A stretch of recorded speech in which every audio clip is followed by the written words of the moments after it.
bw'emitwe hamwe n'ebiteekateeko omu mahanga gatakatungukire kimwe aho hihi abantu miliyoni 14 bo bashangiirwe baine ekizibu eki okurigirira aha ripooti yakozirwe aba World Health Organization. Daphne Ngabira n'omusinguzi orikushuganisa abahumuriza boona omu kyanga kya Burengero Izooba yatugambira ko omuntu wakubasa kwemanya ngu oine ekizibu eki. Washanga orikuremwa kubyama ozo mu kitanda kirungi kongo kubyama kakora ki kakurema oketorora ekotorora nobori client already. Washanga ko mushijo go kuyagamba nogamba wenka nobare kumuno nogamba n'abantu abotakumanya hallucinations and delusions ntwari mayisa ngo bongo batandika kuteganisiba.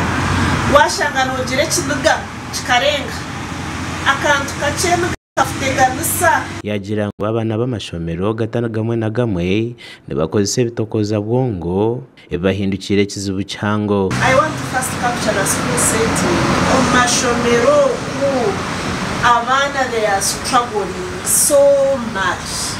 Kuba kushikomuka omwana otukuba tuyina ishomero omwana oine ki oinemuka aishomero they confide in us as counselors batugambira n'abashomesa konka nitushanga ngu abana bingi munonga they live under fear, they have panic attacks ahabwokuba omu makomu amasimu garira amasimu. Nagira ngu bimwe habitokoza bwongo ebyo abeegi barikukozesa nibabiteekamu obuhoho kigumira abashomesa kumanya ngu abeegi nibabikozesa. Koza bwongo ebikureeta abaana babasisikara tibyakinunka kubi, it is very hard kuburyo omushomesa ninga omuzire kubimanya. Most of them nibumuraje, they are well centered.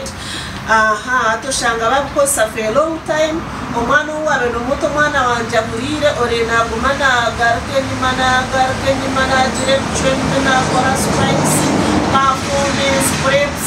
So the problem is as big as we may not imagine. Ngabira no yatushoborera ngu buri izooba irwariro rya Butabika niryakira abarwire abarukurenga omuri rushanje buri izooba kandi n'abashaho ni bake. 700 patients abantu rushanje they are admitted on a daily basis at Butabika, and these clients, the number of clients and the doctors okuza kubakora these 700 patients nibakira kukorwaho oshanga nkaba doctor nkaba specialists babiri ninga abashatu. Barbara Mutuhire mukuru wa Ukara Mental Health Services abatebekanisa okwirukoku yagira ngo esente zirarwo mu kwirukoku niziza kubahweraho okutwara ehuriro yo kurwanisa ekizibu eki omu mashomero hamwe n'ebyaro. For example nka Ukara ntukora services zitu omu mashomero ninga learning institutions, primary, secondary, universities and tertiary institutions. Tuzayo obuhereza bwitoko niho tuhereza. So tushazire munga sente zararuge mutwatenise na organizations ezindi tweyongere kuzo mu mashomero because capacity ninche tweyongere kuzo mu mashomero ga Western Uganda. Probably with time tuzana kurugo mu Western Uganda tuze omu regions ezindi. Yagira ngo bashangire ekizibu kiri kihango mu minyeto. Bashangire ngo eminyeto niyo affected munonga. Hazo weri affected munonga teyina abantu abo kubasa kugigambira abo kugihabara on what they are supposed to do. So tushazire mungu tuzeyo tubagambire omu mashomero even communities. Okwirukoku noko kubahebero 30 byo kwa katano 2025 kandi harabarayo ke kilomita 15 hamwe n'eshatu.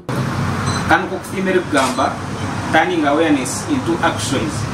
We call upon all people of Mbarara City, aba Kampala, aba Bushenyi, abisingiro ntungamo abwa tayari West and Adolf Ayireka agenshonga.